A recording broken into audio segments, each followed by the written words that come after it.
This season continues to be pure chaos, and I am absolutely here for it. So let's go ahead and get right into breaking down the games that happened this past weekend. And also, I'm going to be putting my top 25 in this video because the last one that I did got a lot of traction over on the social media accounts. So I feel like I should bring it back over here and go into a little bit more detail on how I rank teams and who I have ranked where. But without further ado, let's go ahead and get right into these games, starting with Ohio State at Penn State. And this game was very predictable. I mean, I told you guys this would happen. It happens every year. History teaches us the same lessons over and over again. Every year, Penn State gets a ton of hype because of what they do in the early season, and then they play someone with a pulse and just can't win. It's just the type of team that they are. They're good, not great. And while everyone was hyping them up this season, I took a more realistic approach. Nothing that Penn State has done up to this point had led me to believe that they were any different caliber of a team than what they had been in the past. And like I said in my prediction video, the only way that I saw them winning is if Ohio State is a level below what they have been in the past to meet Penn State where they're at on their level. And I will get to that point in a second because I have a lot to talk about Ohio State because there were definitely some weaknesses there, and they kind of did play down to Penn State's level. But that aside, I pretty much called this game to a T. I said it was going to be a low-scoring game. Both teams have a strong defense and a struggling offense, and neither team's performance really broke that trend. Penn State only scored 6 points on offense. It was just absolutely pitiful, and it really was the same old for them. And as for Ohio State, you guys won, but I actually left this game feeling worse about you than I did going into this game.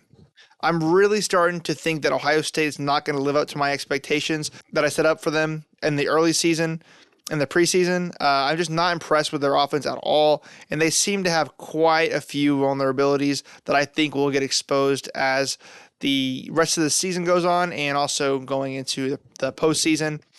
If I were Ohio State, I would be real worried about hosting Indiana in a few weeks, just saying. Anyways, despite both teams looking less impressive than the number beside their name would suggest, it was definitely a fun game to watch with a few really crazy plays. I mean, there was that fumble into the end zone for a touchback. There was the interception in the end zone for a touchback.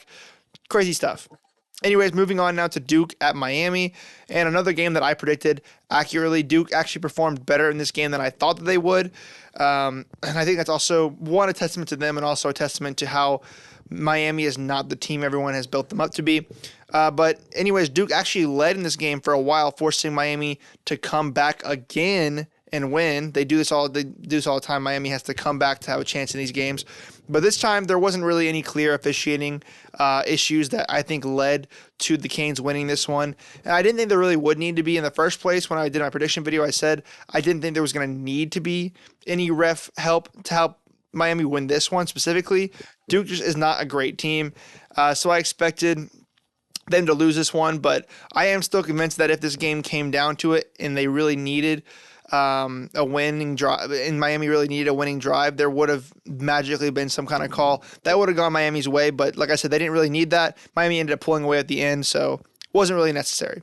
Still crazy, though, that everyone continues to hype up Miami whenever they continued to play close games against bad teams or average teams every single week. They just can't pull away from anybody at all. Ever since that week 1 game against Florida, obviously a ton of credit to that Miami offense and to the refs, of course. But, for real, Cam Ward and Restrepo are killing it out there. But the defense is, yuck. They just could not stop a high school team if they came in there and played. It just doesn't seem like a team that I think can make a deep run in the playoffs. And I expect them to lose the moment they face a half-decent team, which I think they somehow have avoided all season long. And I seriously don't know how the schedule has looked so favorable for them. It's not their fault that some teams just haven't played up to what we thought they would be, but the schedule for them has been so easy. We're moving on now to Florida versus Georgia.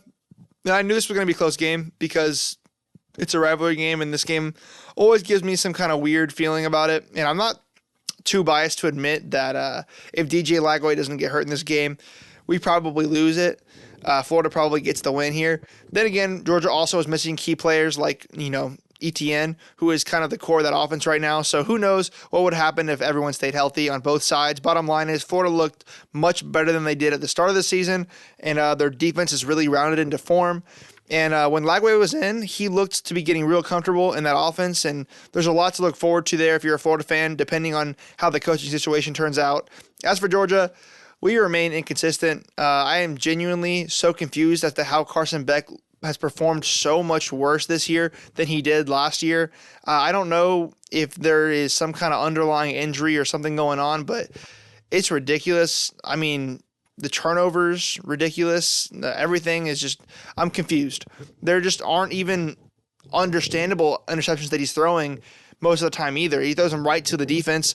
And speaking of defense, though, our defense is great as usual, but the offense is just not clicking. And we have a lot of injuries right now, partly because of this game in particular. A lot of injuries happened in this game. Both teams got banged up pretty bad. And hopefully that really isn't an issue going forward because we have a really rough stretch ahead with Ole Miss and Tennessee. The game was way too close for comfort, but Georgia found a way to put the game away at the end and fight for another week. So that's all I have to say about that one. Next, Louisville at Clemson, and I guess Louisville has decided to show up finally. I've been waiting for them to do this all season because I think they had the talent there the whole time, and I just didn't know when they were going to finally arrive. We've seen their offense do incredible things the past few weeks and throughout the season, to be honest, but the defense has been on skates against teams that have a good offense, and this week, they had a pretty good night, actually, holding Clemson to 21 points. I was definitely wrong about this one. I thought Clemson was better than this. They have looked so good ever since that Georgia game, but I guess they just hadn't really been tested. And Louisville definitely tested them. They came out swinging. They looked more prepared. They looked more comfortable. And it was on Clemson's home field, too, so they can't use that as an excuse. And Clemson didn't just lose. They got handled, completely outcoached. And I definitely have to adjust my ranking for Clemson because this was just sad. It was pitiful, and I think it proved a lot to me about what Clemson is as a team and more scarily what they are as a program under Dabo Swinney. I mean, obviously he's a legend, but I think it made it real clear that the way that he does things is not going to work. They're not going to be where they used to be if he continues with his philosophy. Yeah, that's all I'm going to say on that one. Anyways, next I have Pitt at SMU. And with Clemson going down, it really seems like SMU may have found their way to the ACC championship, assuming they could hold on the last few weeks. But let's not get ahead of ourselves because nothing has gone as expected this season. SMU looks dang good right now, though. Like I predicted, they handed Pitt their first loss of the season, and it was in dominating fashion. That Mustang offense is just dynamite, and their defense more than played their part. For most of this game, Pitt hadn't scored more than 3 points. It wasn't until garbage time where they really started to get the rest of their points. SMU pulled away early and just didn't look back, and Miami better hope they don't run into them in the ACC championship because I think that this offense will tear them up. But yeah, that's all I have to say about this game. I think SMU looks really, really good right now. Their offense is really clicking, and their defense is putting in some work as well. Next, Ole Miss at Arkansas, and when I say that Arkansas is the most inconsistent team in the country, this is exactly what I'm referring to. They dominated Mississippi State last week and then got dominated this week by Ole Miss. And suffice it to say, I fear Ole Miss might have found itself on offense. They have looked good on defense the past few weeks, but offense had been a struggle, and it definitely wasn't a struggle in this game. These are the kind of numbers I expected them to put up all season. Arkansas didn't perform poorly on offense either. I mean, this is a tough Ole Miss defense, so the fact that they put 31 points on them was pretty impressive, but they just couldn't keep up with Ole Miss's offense. Not much to talk about here, except for that I am not looking forward to Georgia having to go to Ole Miss and play them after seeing them look that good. But if this year is anything like last year, we should be fine, but, these are two very different teams than what we saw last year. Next, Oregon at Michigan, and I will keep this one as short and sweet as I did the prediction. I told you so. No chance Michigan was going to win this game. They are just too one-dimensional, and Oregon is an actually good team. They're a well-balanced team. So that's it. I don't think I really need to break this one down much further because this game was exactly what we all expected it to be. Michigan has not been what they were last year, so this game was expected. Now for some games I did not mention in my prediction video, starting with a game that I meant to break down, but somehow it got left out of my script, was Texas A&M at South Carolina. I did have A&M winning this game, though, so it was a huge L for me as well as it was for the Aggies. A&M's defense has been good at stopping the run all year, but they struggled heavily in this game, giving up almost 300 yards on the ground.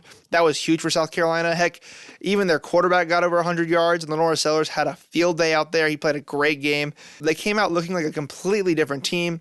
They were more dynamic. Sellers played an incredible game, and the defense pressured the heck out of Marcel Reed. This was a tied game at half, but South Carolina made adjustments and shut out A&M after that. A lot of that had to do with Le'Veon Moss going down, I will admit. Him not being in the game was a huge blow to that A&M offense. Definitely a shocker here, and now the SEC standings are kind of crazy. But we're going to go on and move on to some other games. I won't break these down quite as much, but starting with Iowa State, they fell to Texas Tech, no longer undefeated. Great game, though. It came down to the wire. Vanderbilt is going bowling after they beat Auburn. Tennessee took care of Kentucky with some, officiating help there. Kind of a weird game.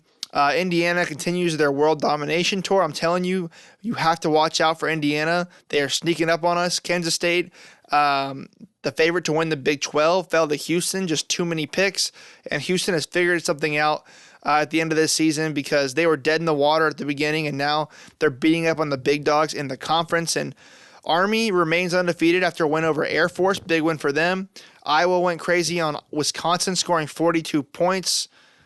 What is this season? And Washington beat a USC team that continues to look worse and worse. So that's all the breakdowns for the video. I do have the top 25 rankings, though. I'm going to throw these up here now and to let you guys know how I feel about, first off, why I rank things the way that I rank them. This is not a merit-based poll. This is a poll based on quality of team. So your wins and losses are not going to do a whole lot in adjusting your rankings, but how you play, how you look, and how good you are as a team compared to the other teams on the rankings, that's going to determine your place in this top 25. So essentially, it's like if I were to own my sports book, who would I favor over who? And that's how the basis of this poll is started. But I know it looks crazy. You're looking at it now. You probably think I'm ridiculous, and that's totally fair. This past week has really, really thrown off my whole list, so I did some rearranging. I don't know how happy I am with it because there's just a lot of things that changed because of the results we got this weekend. But starting off, top 5, you look at the top row, not much from 1 through 4. That's about what everyone kind of expects. After that's where the list really gets crazy. Number 5, I have Indiana. And I know that sounds crazy, guys, but if you look at Indiana's schedule, the games that they've played, and you just hide the Indiana logo for just a second and put the Ohio State logo there, and you look at the way that they've been winning games, you would think that Ohio State team would win the national championship. But it's not Ohio State, it's Indiana. They have won every game by at least 2 touchdowns. And it's just crazy that we're talking about Indiana here. Curt Cignetti has done an incredible job turning that program into what it is right now in just one season. There was not a buffer season. This was like his first season there. Brought all the guys in from James Madison and just absolutely dominated. I've said it all year. I kind of predicted them to be a lot better than people expected them to be this season, but nobody, myself included, have predicted them to be this good. So, yeah, I actually put them ahead of Ohio State. You can see it here at 7. They beat Penn State, but they dropped in the rankings. And that's because of, like I said earlier, I wasn't super impressed with what I saw at Ohio State. The quality of team-wise, I didn't think that they were the quality of team compared to what they had been ranked beforehand. And I think Indiana is a better team at this point. I think that I'm picking Indiana to go into Ohio State and win in a few weeks. So if that's the case, then I got to put Indiana above Ohio State. You see in between those two teams is Tennessee. Not much movement there. SMU has moved up. I mean, they continue to look really, really dominant. They won over an undefeated team this week. I mean, it was Pitt, so I didn't think they were going to be that good. And I picked SMU to win, and that they did, but I did not think they were going to win by the margin that they did.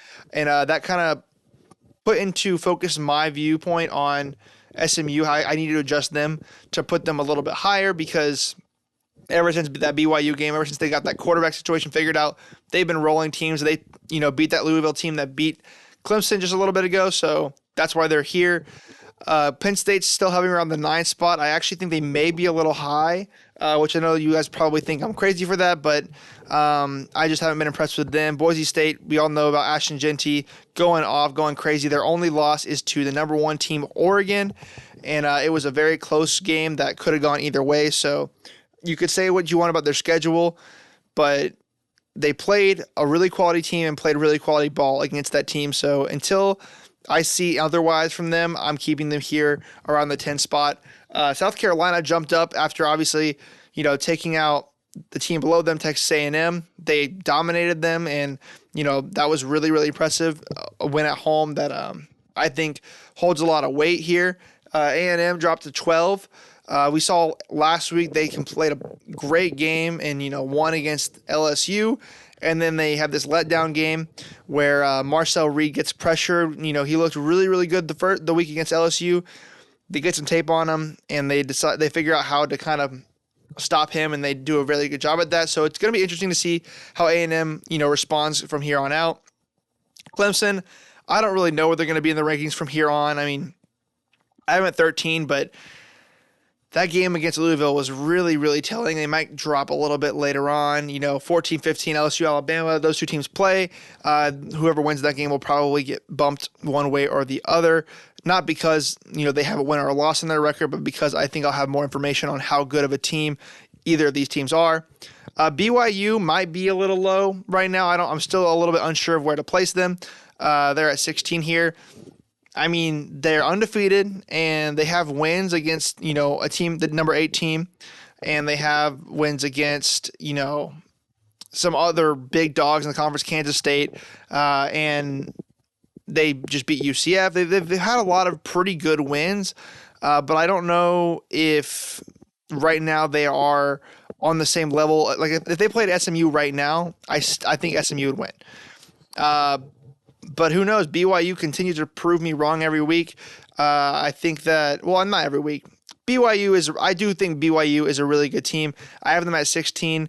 I can't quite put them above Alabama right now. That just feels so weird to me. So we're going to keep them here. They have a chance to obviously move up if they perform really well in the coming weeks. So we'll see. Notre Dame at 17. That loss to NIU really, really hurt them. And again, not because it was a loss, but because of who it was against and how they played in that game. But obviously this ranking is for like the now, and I think Notre Dame looks much more improved, but because they haven't really played as many quality opponents since then, it's hard to tell how much they've improved or if they've improved that much. Louisville, obviously they beat Clemson, so they got a bump up. Iowa State, they lost, so unfortunately they had to fall down a little bit.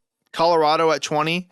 They moved up. Colorado, they're off a bye week, but I mean, I've been impressed with Colorado this season. Vanderbilt, they beat Auburn, so they're in. And this is the next major spot here I want to talk about, 22. Miami. A lot of you will probably think Miami is way too low in my rankings, but I've explained this before, and I'll explain it again. In my mind, when I look at Miami, I see a 2-loss team, maybe a 3-loss team, because in the Virginia Tech game, they were only given a win and credited with a win because of officiating.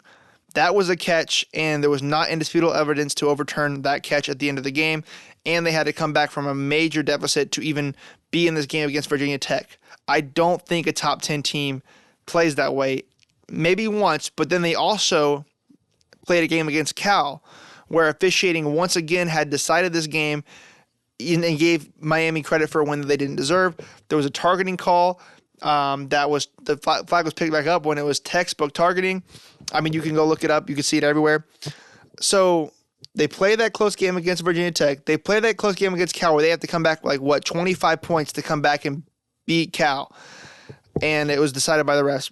I don't think that a team that has 2 losses or that plays that closely in those type of games against those quality of teams is a top 10 team. And I really didn't want to put in my top 25 at all, but because this season is so crazy, I kind of have to. At the end of the day, they are still undefeated. Cam Ward is incredible. Restrepo is incredible. So I had to put them on the top 25 because of how crazy this season's been. And there's just not that many teams that are in this kind of conversation here. So I had to put them in. I really didn't think they were going to come back on my top 25 at all. But they beat Duke. I mean, it was a close game again, but they beat Duke this past week. I don't think they're going to get much higher than the 20s. But, you know, if they beat a team like SMU in the ACC Championship, I'm going to have to put them higher. But for now, Miami fans, enjoy that you have Miami on this list because they weren't on it last week. I know on the socials that was a big topic of discussion, but you got your way. Miami is on this list. We'll see if they stay on it.